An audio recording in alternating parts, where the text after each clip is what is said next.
alt efter hvor meget man har behov for. Ja, der kan være meget stor forskel på, hvor meget man har behov for. Altså det kan der.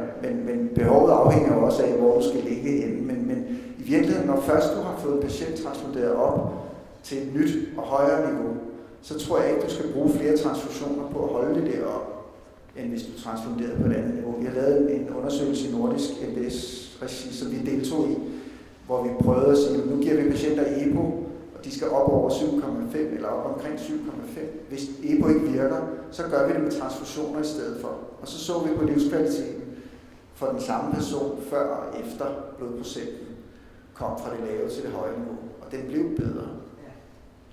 Ikke så overraskende. Og der er flere spørgsmål. Så tror jeg, vi skal tage en pause, og så kvart over.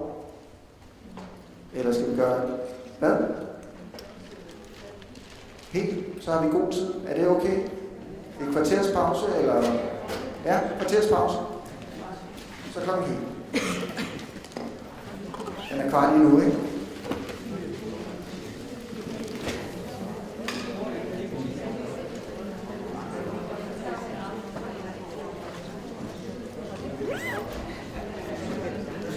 Thank you.